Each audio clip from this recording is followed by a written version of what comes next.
Queridos hermanos, seguimos de camino por la vida, detrás del único Maestro de la humanidad, nuestro Señor Jesucristo.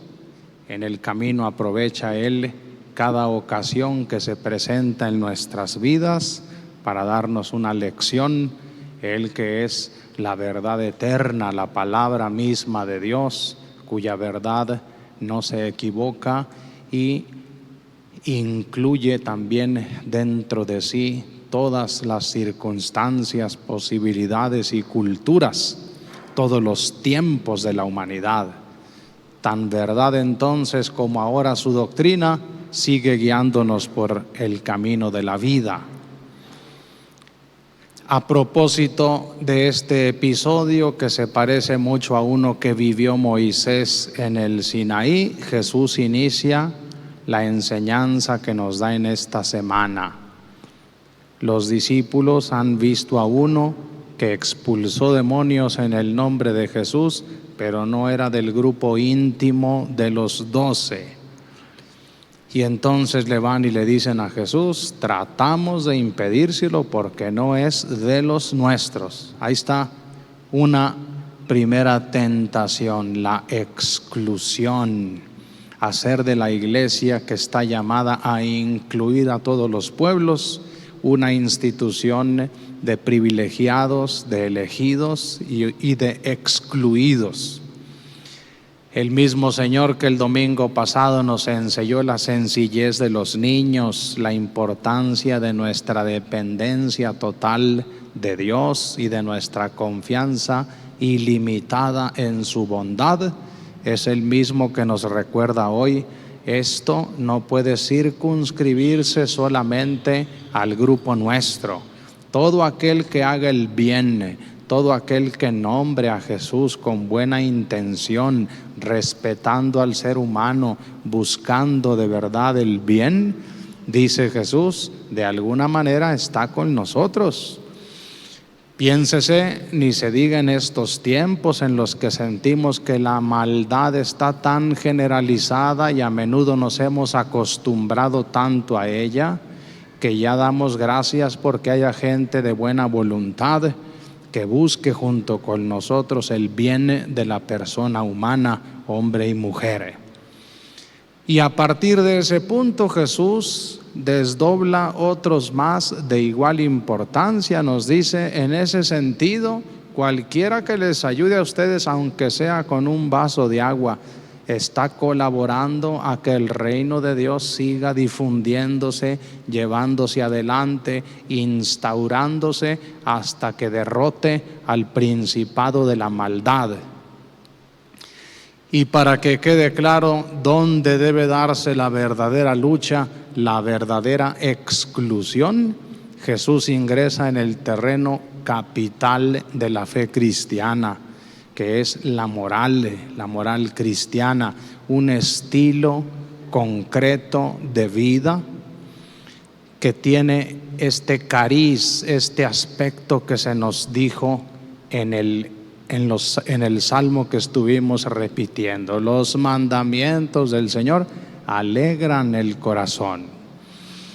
Una corriente que tiene ya cerca de 500 años en nuestro mundo hasta el presente, insiste en presentar la moral que Jesús nos enseñó como una represión, como una amenaza, como una antesala del castigo del infierno. Vean qué diferente es realmente la propuesta del Hijo de Dios.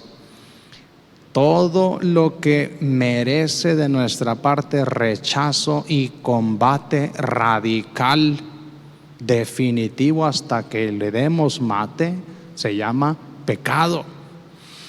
El pecado es aquello que Dios ha prohibido porque comienza por dañar a la persona, pero no queda solamente en ella, se difunde alrededor. De ahí que Jesús diga: mucho cuidado con escandalizar a estos pequeños. Y no está hablando solamente de los niños, está hablando de la gente que se hizo pequeña, en el mismo sentido del domingo anterior. Se han hecho niños, han puesto su corazón en el Padre Celestial, dependen de Él, y de pronto la actitud de pecado de alguien puede escandalizarlos. Es lo mismo que decir, puede ser piedra de tropiezo en el caminar llano, directo que llevan tras de Cristo. Y vean la amenaza del Señor Jesús para que vean la seriedad de lo que Dios piensa en torno al pecado. Al que haga eso, al que escandalice a uno de estos pequeños, los niños y los que se han hecho como niños, más le valdría atarse al cuello una pesada piedra de molino y ser precipitado al mar. Vean cómo el Señor con eso, con esa antesala, con ese prólogo, comienza a presentarnos la realidad del pecado en nuestra vida. Y entonces, lejos de andar con superficialidades de si alguien es de los nuestros o no es de los nuestros, si está en el círculo interno o es de los de fuera, aplíquense a purificar su estilo de vida, nos dice Jesús. Y miren cómo usa un lenguaje muy bíblico, se llama hipérbole, un lenguaje exagerado, drástico, pero porque así quiere que se sienta la severidad con la que el Padre Celestial nos manda combatir y desterrar el pecado de nuestras vidas y de la comunidad.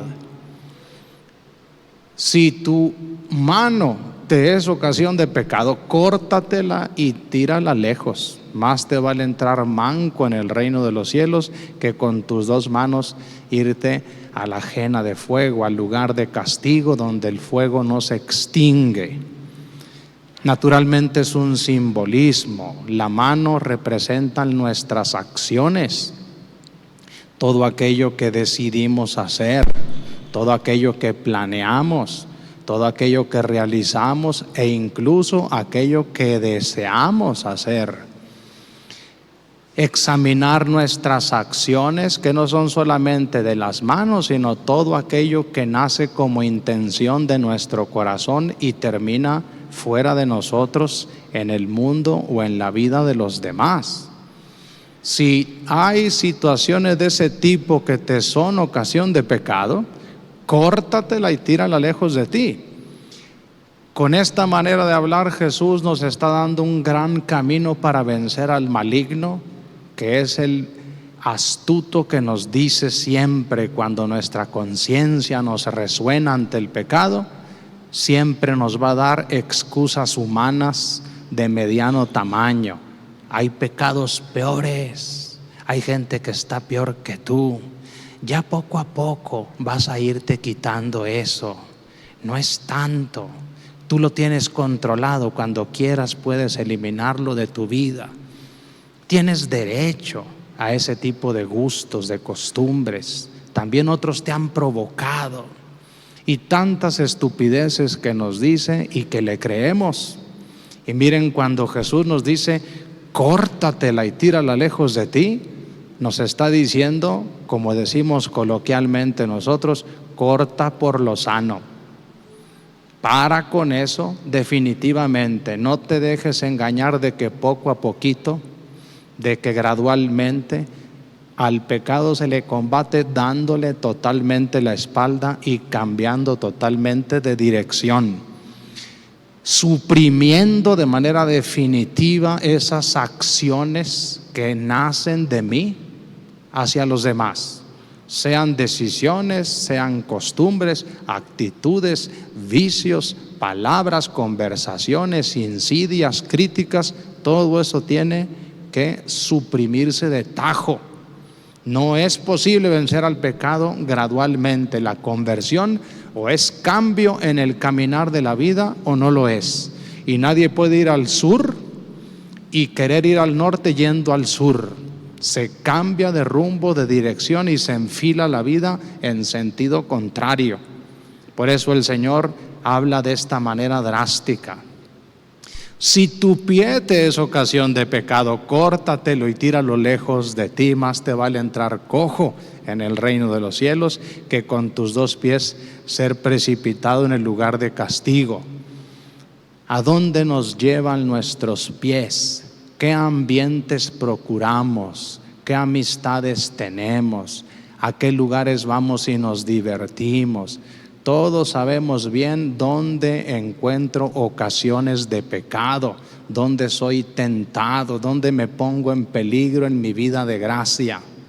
El Señor nos habla también de esa drasticidad con la que hay que cortar ese pie, es decir, ese ir para allá, ese procurar ciertas amistades, ciertos grupos, ciertos lugares de diversión, porque también donde uno va y se pone, y la gente con la que uno va y comulga y se divierte o se reúne, también puede ser ocasión de pecado. Y todos sabemos cuando una amistad, entre comillas, un grupo social, se está volviendo pecaminoso para la vida de uno.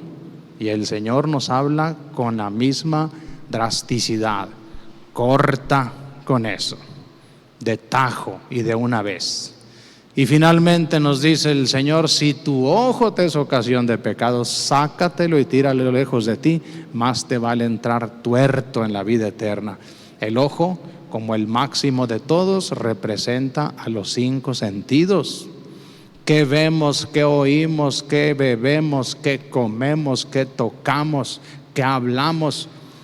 Todo eso también es flujo enorme de pecado, de esclavitud, de daño causado de parte de uno a los demás y a uno mismo. Esto es lo que el cristianismo llamó desde tiempos inmemoriales mortificación de los sentidos.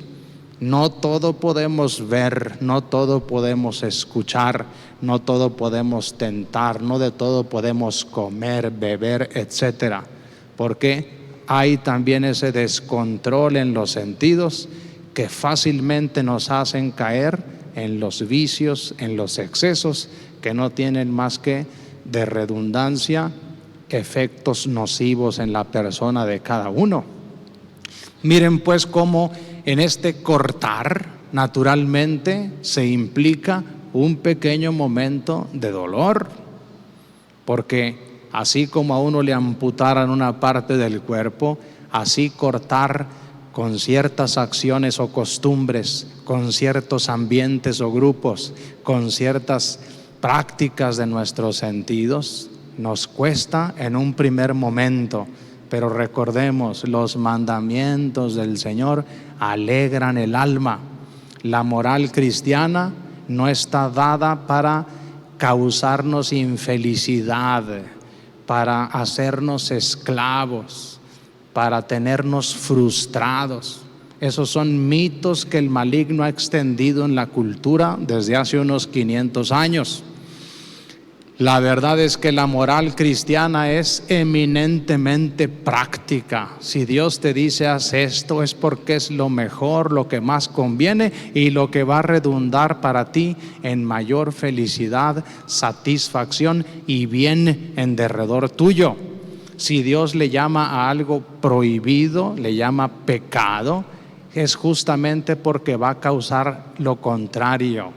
Y ambas costumbres en su repetición causan, por un lado, virtudes bondadosas, benéficas, o vicios nocivos.